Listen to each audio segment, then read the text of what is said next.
Hello, everyone, and welcome to this session all the way from India.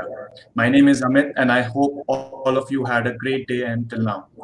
Okay, in this modern age of banking, fintechs plays really important role, and neobanks are changing the way banking services are consumed by both consumers as well as businesses.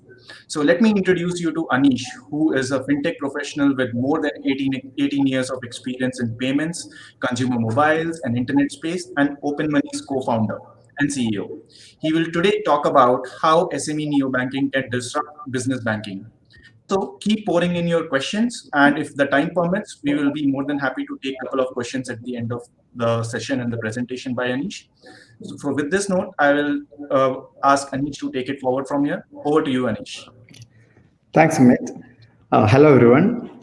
So here today, I'm going to talk about how SME neobanks are disrupting business banking for small businesses. A little intro about myself.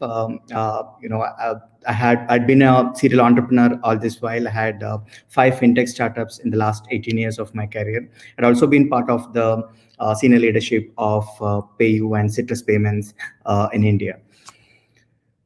So, firstly, I'll talk about neobanking, and I'm sure, like all of us, have heard a lot about different neobanks, and some of us would be using different neobanks for our various needs. So, in a layman terminology, neobanks are fintechs who either partner with the banks to offer banking services. In certain cases, neobanks also had gone for their own licenses in regions where the banking charter is allowed. So there are like two types of neobanks specifically. So there are the neobanks with license like N26, Monzo, Revolut, and Tandem, and all of them. These neobanks are actually built from the scratch, and in territories where a banking license is where the banking charter is allowed, like in European regions, they have a banking license. But when they operate or move into markets like the US, they often partner with an existing bank. Then there are the over-the-top players. Especially on the SME side, we have players like Wholevy, Tide, or Open or Penda. So they don't have a banking license of their own. What they do is like they partner with an existing bank, build an entire banking services on in partnership with the bank, but the customer friend and the brand, everything is like owned by this, the particular neo bank. And while the consumer neobanks have been fairly popular because of the user experience, the intuitiveness. The reason why neobanks has become are able to neobanks become popular in the mainstream, because one, they are fast, because they use tools like digital KYC or video KYC for onboarding. So within 2 minutes, you can actually open a savings account or a business checking account. They also offer more value to the customers, especially when it comes to business banking focused neobanks. They would be offering a lot of tools to help small businesses or SMEs automate their business finance. It could be integrated collections, it could be taking care of your automated reconciliation, it could be taking care of your receivables and payables in one unified dashboard. And then they are also nimble. Some of the neobanks are specifically focused on certain niche segments. So there are like neobanks which focus only on freelancers. There are neobanks which actually focused only on the B2B supply chain. And then they are also smarter. They use a lot of data, machine learning to offer you better products in terms of either lending or in terms of wealth management. For example, they could actually, based on your cash flow predictions, they could offer you a lending or a term loan for your business. Or it could also look at your idle money and says that, okay, this is the money that you can actually use it for fixed deposit or a treasury management. So these are like the ways in which neobanks are getting more relevant. Now, why do the market needs another banking platform, whether it is neobanks or somebody else, or traditional banks? One is like some of the things which I mentioned earlier, like neobanks makes their life really easier for a business. some of the earlier, it used to take like 2 weeks to 3 weeks for opening a current account, whereas when it comes to a neobank, most often you may get a current account activated within minutes or within days. They also offer an integrated suite, payment suite, whether it is whether you have to collect online payments, or whether you have to do cross-border payments, or whether you want to make it payouts to your vendors or suppliers. They actually make it integrated, because earlier you have to separately sign up for a payment gateway for online payment collection. You have to look for a separate platform for doing your vendor payments. So they bring all your payment tools integrated into your banking dashboard. And then they also have innovated a lot in terms of expense management through cards. So we have players like Brex in the US, which had made it easier for startups to get a credit card, because many times, like the startups, the biggest challenge a startup would face is like they have a lot of payments to be made through for their managing the subscriptions, like on platforms like AWS or Google, and then there is like employee expenses to be managed. And many times, like you need to if you go to a bank for managing your expenses, they may give you firstly, as a startup, you will not be eligible for a credit card. And even if you wanted to approach a bank for an expense card, that's not an easy process. The other option is that go for a specific expense management provider who would probably help you with the cards and all. But what neobanks does it, like as a part of your business checking account, they allow you to issue virtual cards for managing your online subscriptions, or issue cards for your employees for expense management. And then financial automation tools. So the biggest challenge what business the biggest challenge when it comes to business banking is that, as a business owner or as a part of the finance team, you have to deal with multiple interfaces or multiple dashboards for managing various aspects of your business, right from tracking cash flows, or separately signing up for a separate payment provider for managing your online payments. Then again, looking at a tool like a QuickBooks for your managing your bookkeeping, and maybe a separate invoicing platform for managing your invoices. And most often these tools or dashboards doesn't talk to each other. Now since your business checking account, that is where all your cash flows, it is actually the all your cash flows coming in, and that's the single point where the money goes out. If you can track where the money is coming from, for what purpose, and where the money is going out for what for a particular purpose, we can tag those transactions, and the platform could itself reconcile this. Then you can actually automate your income, expenses, and bookkeeping while you're doing the banking transaction. So most of the neobanks actually have realized the power of using a business checking account to track those transactions and automate your finances. And these are like the financial automation tools most of these neobanks offer. And the other important thing is, like, we are actually now living in a world where there is a lot of requirements for programmatically building integrating banking into your business workflows. The simple example would be that if you are today starting a ride hailing startup, you may want to programmatically pay the driver the moment the ride is over. But when it comes to getting these APIs, when approaching a banks, it may take up to 3 to 6 months because of the compliance. Getting into, most of the banks may not have a proper sandbox environment and all. So this is where this neobanks, they expose the different banking APIs which you can actually use to integrate banking into your business workflows or the product workflows. And other important part is, like, many times, like you need your bank account to interact with your third party tools. It could be QuickBooks for accounting, or it could be for your payroll.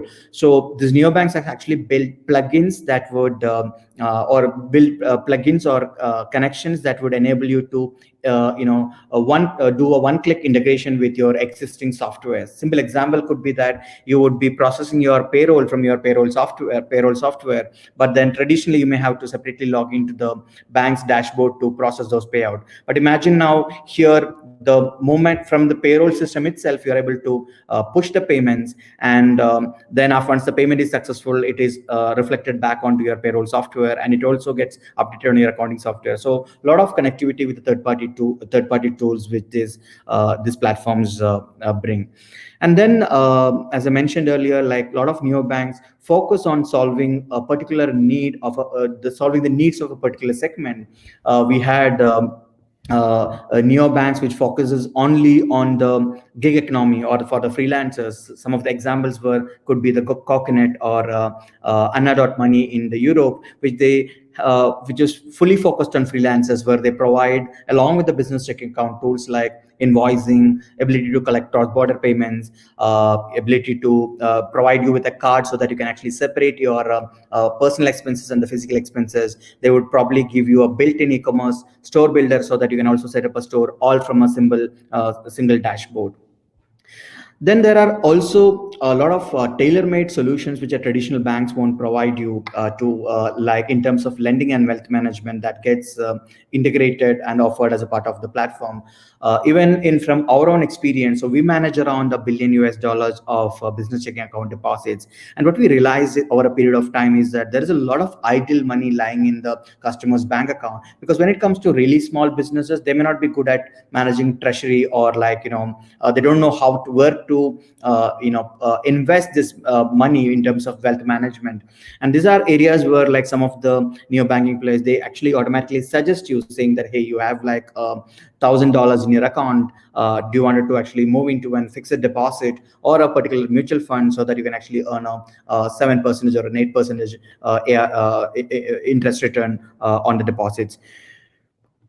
And when you look at the global neo-banking landscape, so as I mentioned, the popular ones are on the B2C side. And since the focus here, we are talking on the business banking focused neo-banks, we have the likes of Conto and Tide and Penta, mostly in the European markets. They were actually one of the early runners. So Conto is based out of France, and then Tide, based out of UK, and Penta focused on the German market, and again counting up in the UK. So they are all focused on the larger SMEs, and their core proposition is to help small business owner, or more than small business, SME or an SME, automate their business finance. So most of them, the common thing which they would offer is, like, along with a checking account, they got you tools like invoicing, they got you tools like an online payment gateway, or many times, like, if they don't offer an online payment gateway, they allow you to link with an existing online payment gateway,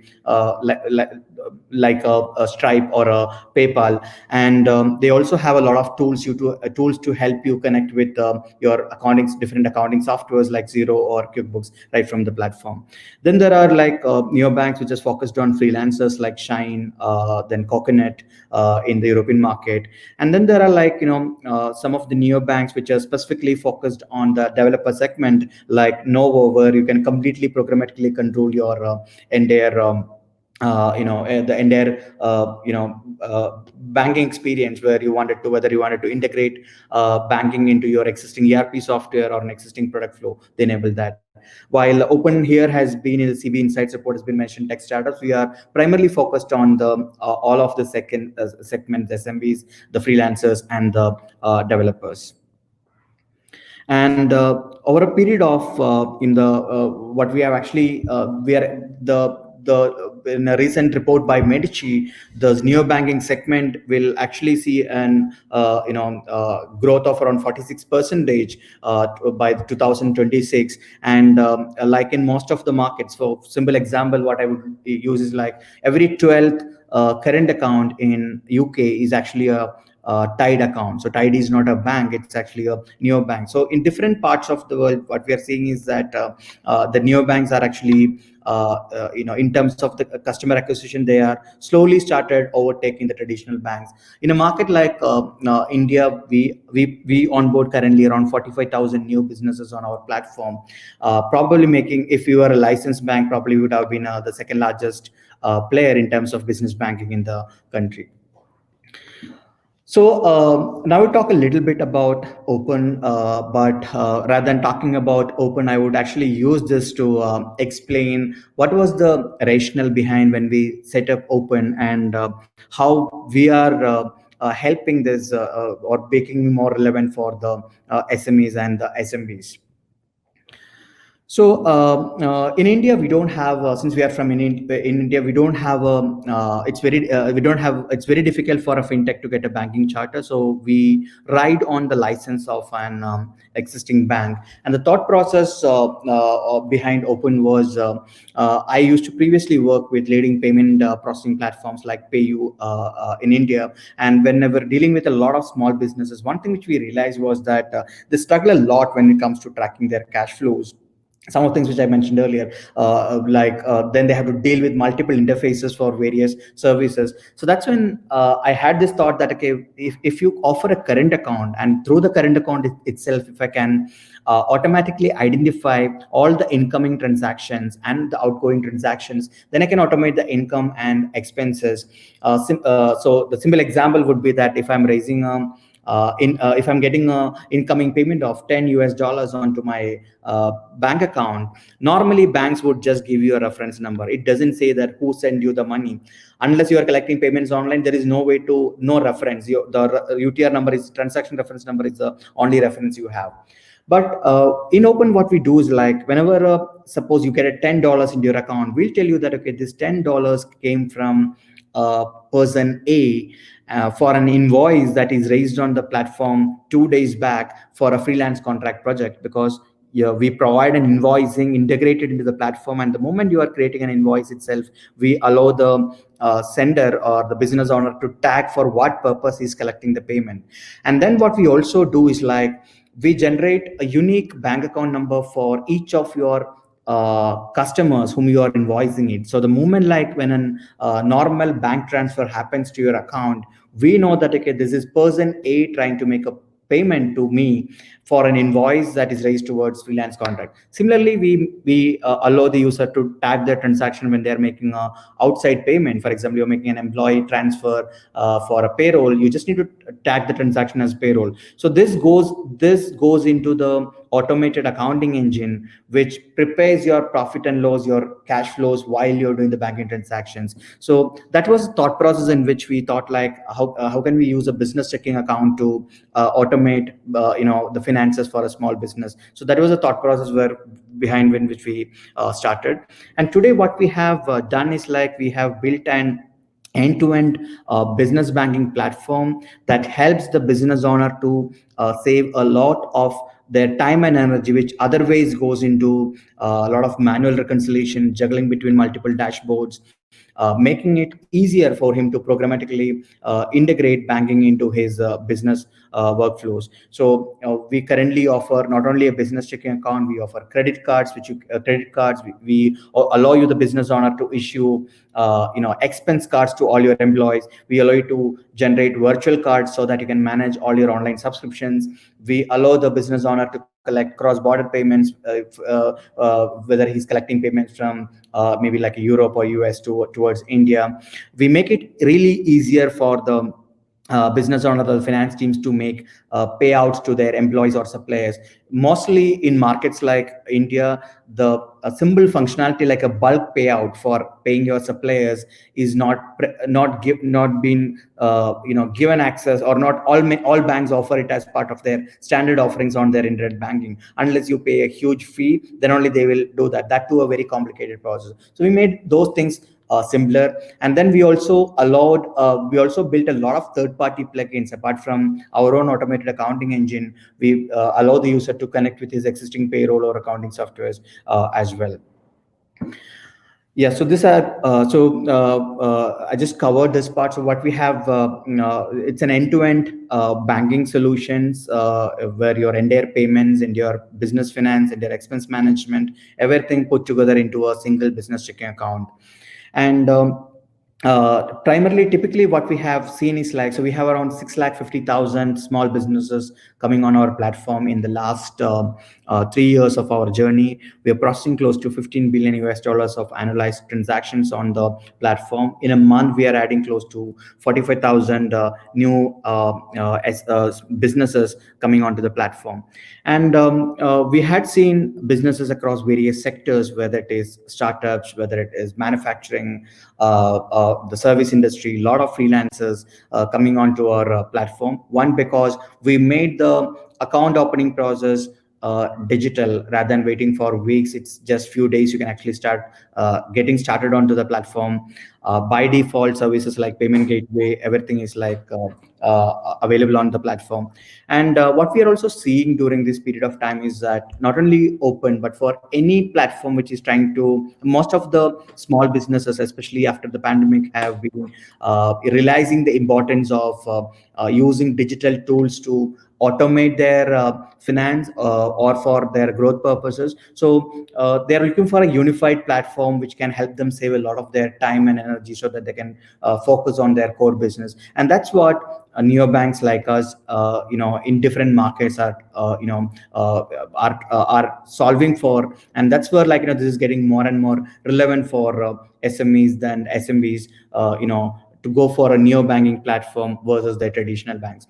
Another important learnings which we had in a market like India was that we thought like it would be easier to pitch to a small business saying that, hey, this is another digital account with all those features. But then the businesses, they are married to their existing bank. Even if like they have problem with their traditional bank, for various reasons they would be comfortable, they're not really comfortable immediately switching from their existing bank. It could be because that the branch is nearby, or they have a lending line with the bank, or they would probably have a better relationship with the relationship manager. While they are struggling with some of this banking thing, they are still a little bit skeptical when they say that, okay, now let me switch over to a new bank. But the moment, like, when you take an approach of saying that, hey, this is a platform which can help you to automate your receivables or your payables, and this banking service can work along with your existing bank account. That pitch has worked a lot. And what we also did was, that a part of the platform, we built a functionality where you can link your existing bank accounts, something similar to like a Plaid in the US. We allowed the users to connect, link their existing bank account. So that also the open dashboard becomes a unified dashboard where not only they get a business account from us, but they can also, like, manage all their other bank accounts. So these are the initial hooks which actually helped, especially during our initial years where we were really new in the market. So this is what I have for the today's sessions, but I am open for questions from the audience.